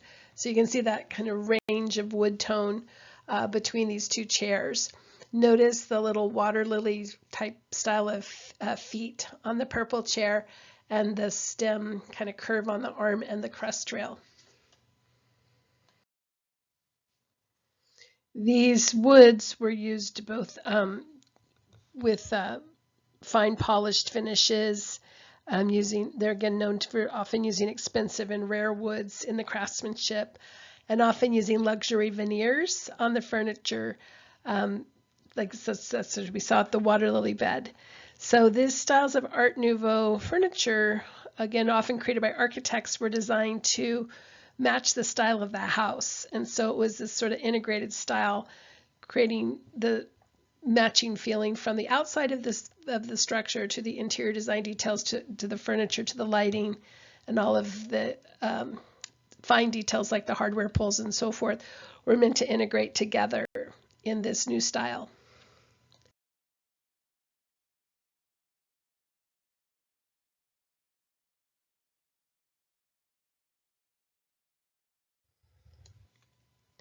An American craftsman you can put into several categories. One would be the aesthetics movement, and the Art Nouveau movement would be Louis Comfort Tiffany, and he's the son of Charles Tiffany, who founded Tiffany and Company jewelry stores.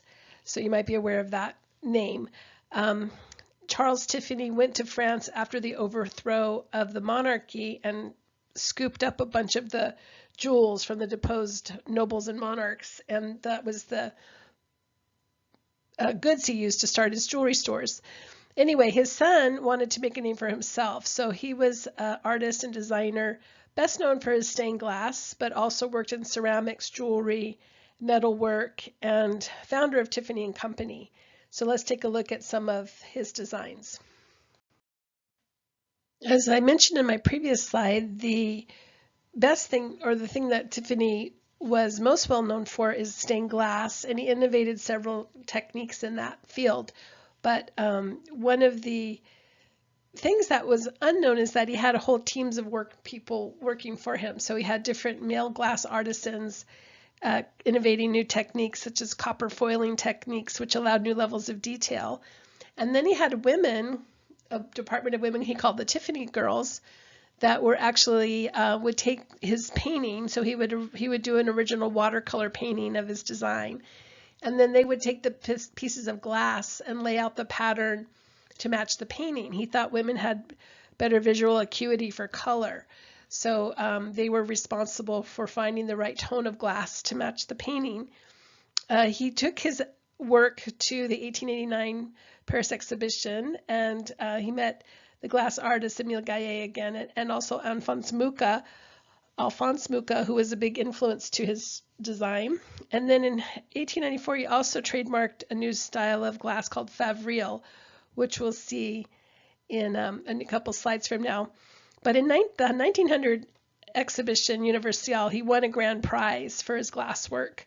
So let's take a look at more of the examples of that.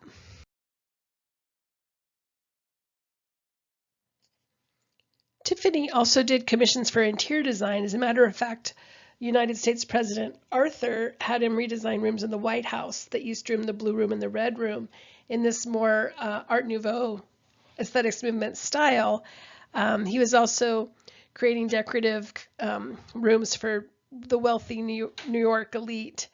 And unfortunately, all of the rooms from the White House were demolished in 1902 and restored to federal style by Teddy Roosevelt. But a famous example that's still intact is this bit from Tiffany's own home, Laurelton Hall, which was a summer house for Tiffany, built in 1902 to 1905 in New York, on Long Island actually. And notice the capitals that look like they have those lotus, open lotus and peony and poppy flowers around the top. Notice the decorative ceramic glass tile and the stems of silver green glass along to create the stems of the flowers on the capitals of the columns, as well as his stained glass windows and light fixtures. So this became a summer residential retreat for artists, and until 1957, most of it was destroyed by fire. So what's left of it is now on display here at the Metropolitan Museum of Art in New York, and this is Laurelton Hall, Elsie Tiffany's summer home, and some of the details from that. The technique that won Tiffany the grand prize in the 1900 Paris Expo was what's called a Favreal glass, and that's a word that means handmade. And what's notable about it is they're using metallic oxides in the molten glass, and the glass absorbs these metallic oxides to create these iridescent effects. And they called, you can see they have the peacock feather sort of motif in there as well. And it came in different colors. So you have this kind of golden luster, a red tone, they call mazarin blue, and a turquoise tone. But Tiffany patented this technique in 1894, and it was, like I said, a big success and a new innovation in glass that was celebrated at the time.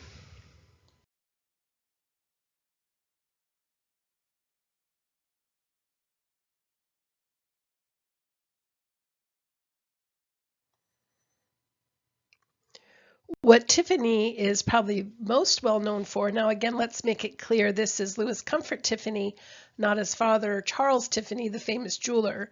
So this is the American Art Nouveau artist, Louis Comfort Tiffany, and his stained glass lamps. So these lamps were made in response to, if you'll recall, I talked about the harsh electrical lighting and the harsh lighting that it gave off at the time. And these stained glass lamps help soften those effects. Plus, of course, people were seeking to create these organic natural forms in their interior. So these fit the bill really well for that as well. But if you look at the next slide, you'll see the person that was instrumental in creating this unique innovation.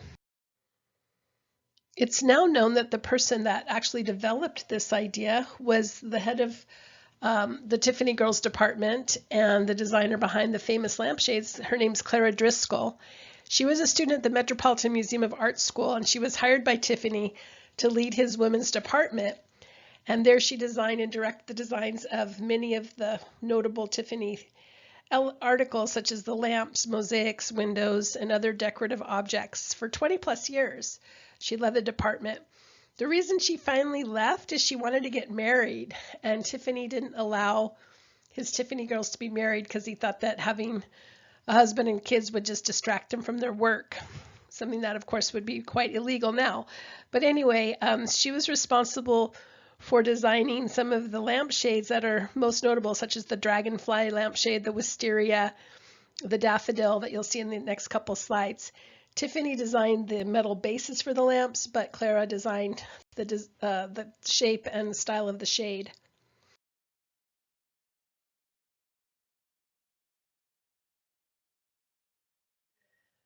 I've mentioned this name a few times, Émile Gaillet, who's a French glass artist, and he created many pieces that others were inspired by, and they were inspired to work in these plant-based forms based on some of his pieces, like this lamp seen here. So his work is called Poetry in Glass, each design inspired by nature, typically reflecting a balance of light and dark, having this kind of theme of birth and death or growth and decay. And he was inspired himself by marquetry designs from the French furniture. So if you'll recall the beautiful marquetry of André Charles Boulle, for example. So Gaillet also experimented with metal foils and using cameo glass and suspending metallics in the glass, and also doing what's called wheel carving, where you can see the glass gets carved away in kind of these deep dimensional effects.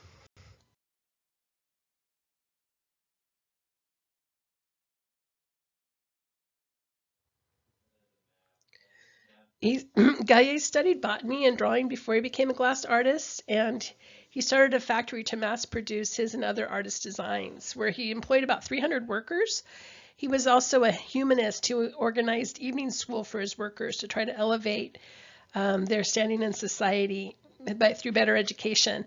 Again, he was using cameo glass, which is often used by making a mold and pouring in the first layer of glass into the mold to create this very dimensional outer effect, and then pouring another layer of glass behind that to create the background glass. So again, he was using some of the ancient Roman techniques, but in these new and innovative ways.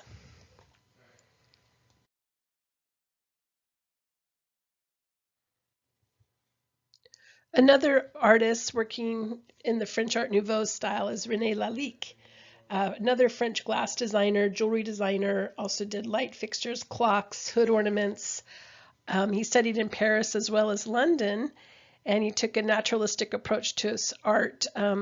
And he displayed a lot of his work in the Art Nouveau shop, the Maison de l'Art Nouveau, through Samuel Bing. He also continued to work into the 1920s in a more Art Deco style. So he also influenced Art Deco ornamentation as well as Art Nouveau ornamentation. The automobile was starting to become more readily available as a mode of transportation for people, especially the wealthy, and they would customize their autos with these glass pieces by Lalique.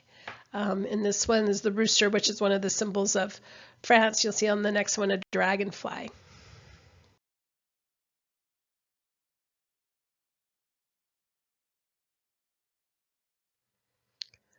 Lalique is also known for doing jewelry in these very dramatic, whimsical styles with these nature sprites and spirits, and putting new forms in jewelry in these kind of more whimsical ways that had been seen in the past.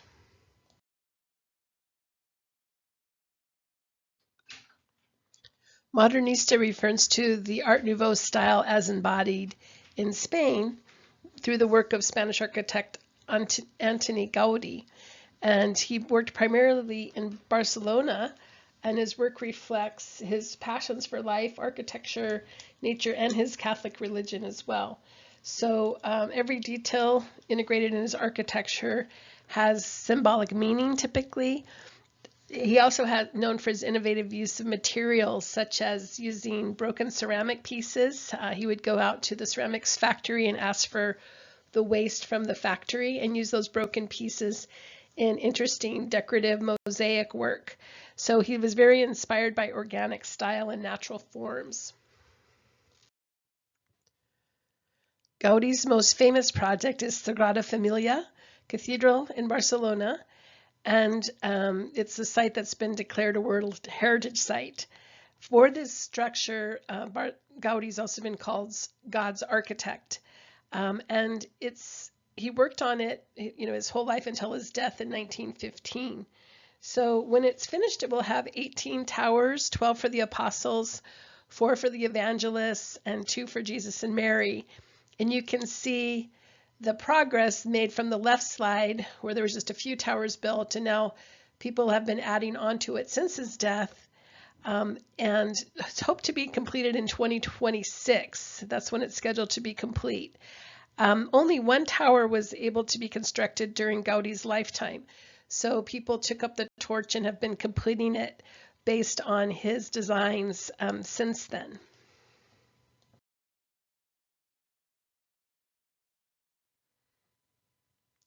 So notice these kind of castles or turrets that look, or towers that look like sand castles. So I don't know if you've been down at the beach and you kind of use wet sand and make it drip off your fingers.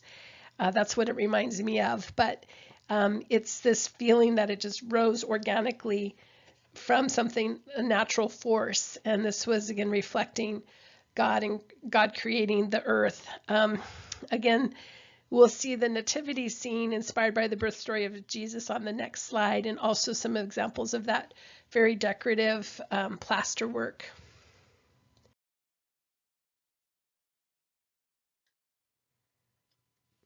Gaudi would make models of his structures and actually hang them upside down to achieve this. You can kind of see three-point architecture, three-point perspective. So it looks as if the towers are kind of tilting in toward a third vanishing point high above the central tower. Antoni was profoundly devout, and he's really showing the history of the Catholic faith in the symbols of the Catholic and symbols of the cathedral. So basically, he was trying to create a Bible in stone.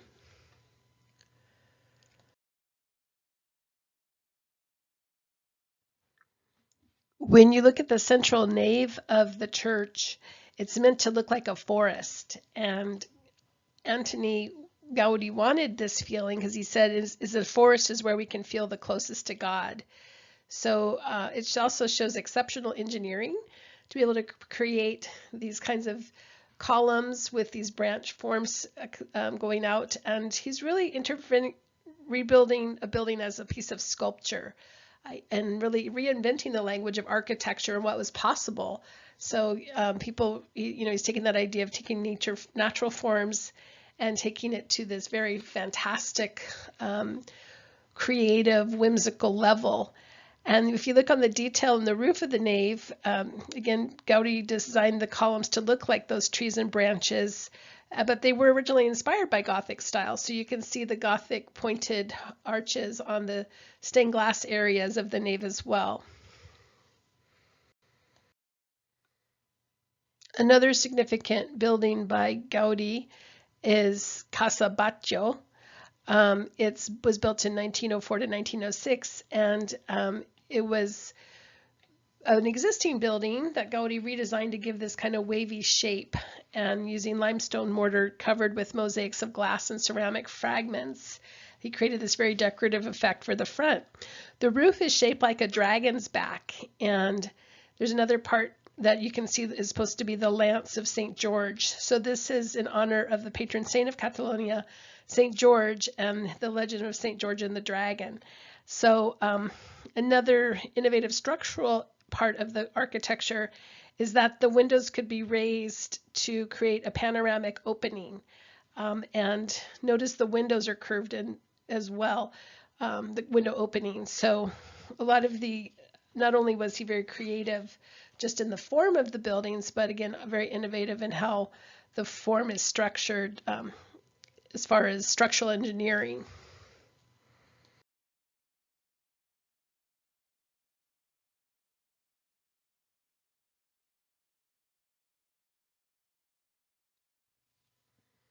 Casa Mila, also affectionately known as the Quarry, was architecturally innovative by using structure of the columns in the center of the building and freeing the walls, exterior walls of those kinds of structural elements so that you can see the facade could be more free-flowing, and the front facade is self-supporting, and the interior then is more free of load-bearing walls as well, so it opens up new possibilities in space planning.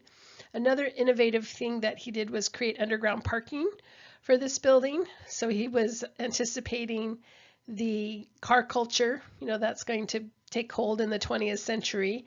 At that point, it's still in its infancy. So this one was built between 1906 and 1910. So it's designed to symbolize a rosary for the Virgin Mary. And he was inspired by Egyptian, Indian, Greek, Persian, Mayan, Chinese, Japanese photos. And you can see some Moorish ornamentation from Spain in some of the details. So notice the kind of mushrabia grill work and the iron work and some of the detail of the building.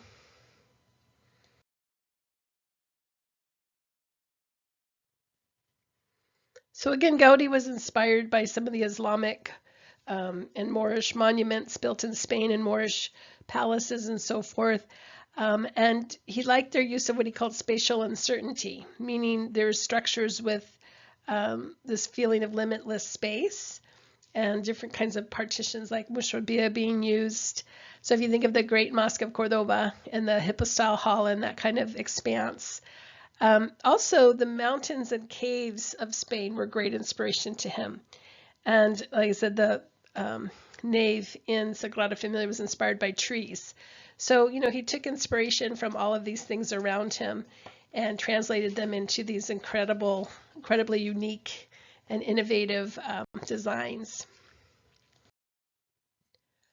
Another large commission that Gaudi had between 1900 and 1914 was he was contracted to create an urban park. And he drew inspiration from organic shapes again, using structural solutions, using geometry to create high quality homes with the latest technological advances. So in this particular design, he was inspired by mythological elements from the Greeks, such as the Temple of Apollo at Delphi. And so this is Park Güell.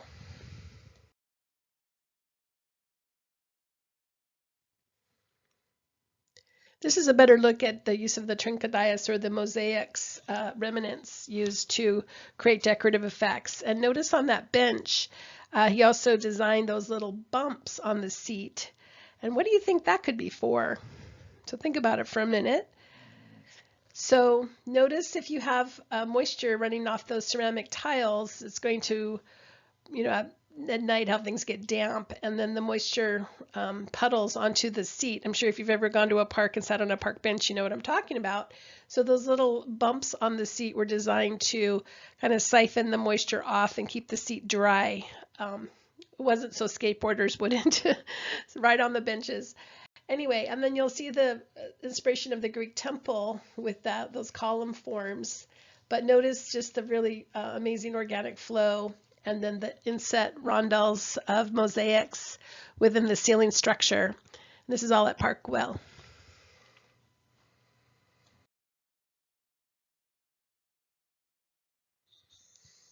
Gaudi also designed furniture for this commission, and you can see the stylized plant motifs and the curves for this dining set. And notice even things like the teapot and the tea set on the sideboard were all designed to go in harmony with each other, as well as the exterior architecture.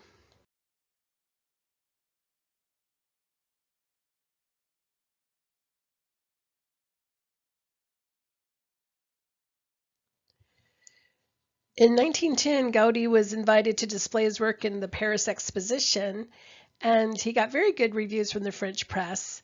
But unfortunately, by a decade later, many of his friends who were also his patrons had died.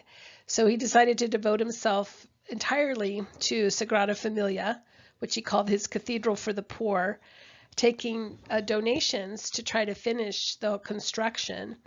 And unfortunately, on June 7th, 1926, he was struck by a tram, a streetcar, and he was in such poor shape because he'd been actually living and working in the cathedral that he looked, that people thought he was a homeless person, and no help was given, and he died the next day, which was very sad. And people then, when they realized Gaudi had died in such a awful fashion, there was this big outpouring of grief about it. And so ironically, that's maybe one of the reasons why the cathedral is now maybe going to be finished, is because people felt so awful about the way he had perished after devoting himself so selflessly to try to build this cathedral, that they decided to try to get it finished in his honor. So again, it's taking quite a long time, like 100 years, but it should be finished hopefully by 2026. So that'll be a wonderful day of celebration.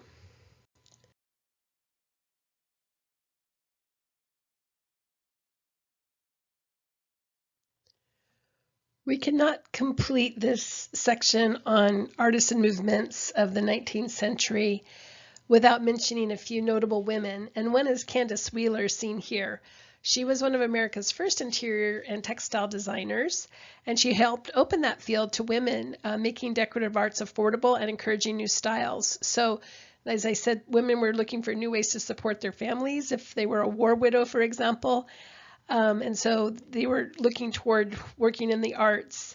Many colleges and art schools offered courses for women in different cities in the arts and crafts style being one of the new aesthetics that were available for women to be employed in those kind of like the Tiffany girls and in Brookwood, the ceramic decorative arts and so forth. Candace Wheeler's father was an abolitionist, meaning he wanted to abolish slavery, and he very much encouraged women's rights and encouraged Candace's creativity. So because of that, she went on to work as an artist throughout her life. She collaborated with people like Tiffany, and she actually helped redesign some of those rooms in the White House that he was asked to work on for President Arthur. She also would help design Mark Twain's house, and bringing in different influences from other countries such as Morocco, India, Japan, and the Middle East into some of those designs. And these are some of her textile designs you can see inspired by Asian motifs. So another thing that she'll be known for is curating the exhibitions at the Chicago World's Fair Women's Exhibition, the Women's Arts Building.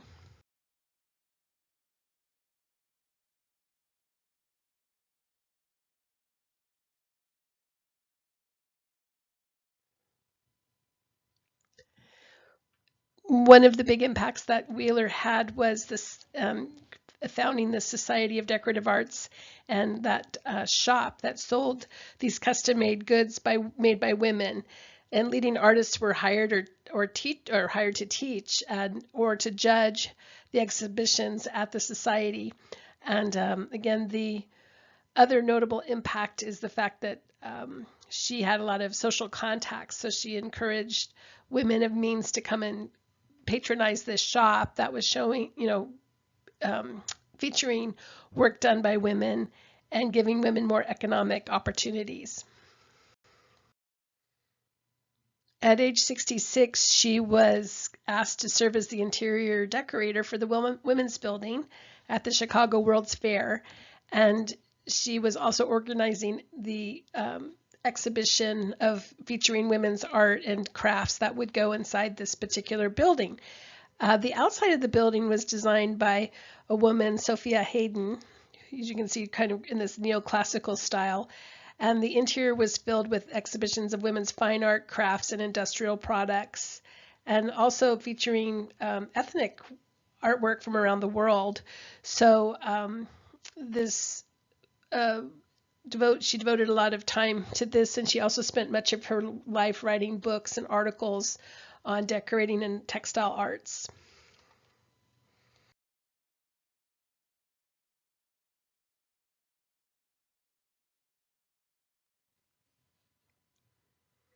And the last person we'll be talking about is another famous American interior decorator named Elsie DeWolfe, also known as Lady Mendel.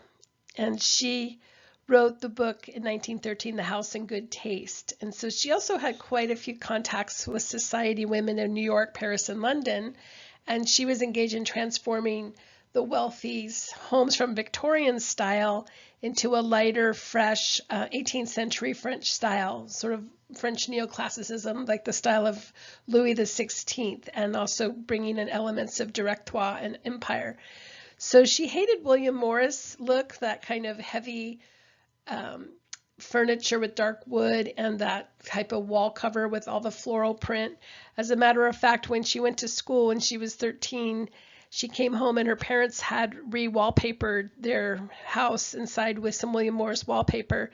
And she threw herself on the floor and had a huge tantrum because she said, "It's so ugly. It's just so ugly." Anyway, if you can relate to that. So let's take a look at DeWolfe's and her trajectory and why she was so influential in design. DeWolfe's first design that gave her some fame was the redesign of the interior for the women's room in the Colony Club. So in 1905, the architect Stanford White, a friend of hers, asked her to do the interior design for the women's area of the club. If you remember, the men and the women kind of led separate lives here. And this redesign gave her instant acclaim. So she eliminated the clutter of the Victorian style and trying to, again, introduce this kind of fresh feeling in. And so if you notice on the next slide, the design of the club is like a garden room. And she's trying to give this feeling of being an outdoor garden pavilion.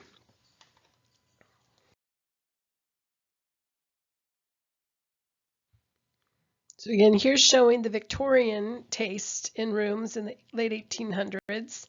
And she jokingly said, well, I think she was being serious. She said, "I opened the doors and windows of America and let the sunshine come in." She was very dramatic. She brought this idea of French design, art, food, and fashion, which she introduced to the U.S. in the way you'll see on the next slide. So notice the striped wall cover, which alludes to French Empire style of Percier and Fontaine. The square back chairs, which is the with the column style legs, which is the Louis XVI style, and just having the white trimmed wood and just paring down the amount of knickknacks and accessories in the room to give it this fresher feel.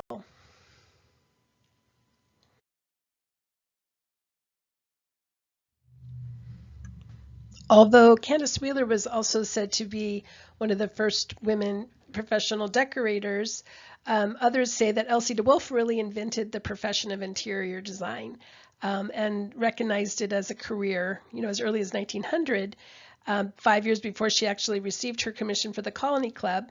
This is some of her other designs. She had many wealthy clients, such as the Vanderbilts and some of the British nobility, and she transformed the interiors of wealthy homes from that dark Victorian style to these fresher looks. So notice again the French forms of the furniture. And so she also, you know, she was said to be very sensitive to interiors her whole life. She started life as an actress, and she just never really was a great success in that. And so when she started to get these commissions for interior design, she just sort of took that up and ran with it by publishing her book. She was also a lesbian, and her lifelong companion was named Bessie Marbury. And so they made a life for themselves both in New York and in Europe. But the other thing that was notable is that she married a man, Lord Mendel, in 1926, and it was thought to be a marriage of convenience, but she enjoyed using the title Lady Mendel. So we'll talk more about that in a second.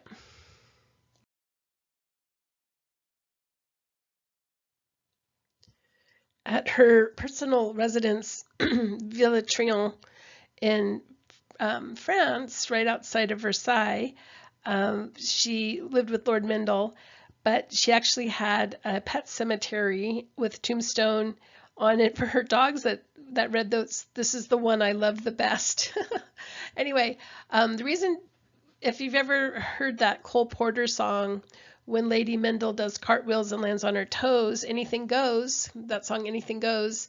At her first diplomatic dinner after marrying Lord Mendel, she dressed as a Parisian can-can dancer and did cartwheels into the room and landed in the splits, like ta-da! So she was quite the character. She was the first person to dye her hair blue. She also was a semi-vegetarian right before it was popular. She embraced an organic kind of vegetarian lifestyle. She did yoga every morning. And so, again, a bit ahead of her time. She was also the first to introduce cocktail parties into culture. And when we look at her residence on the next slide, I'll show you some of the other things, interior design details that she did first.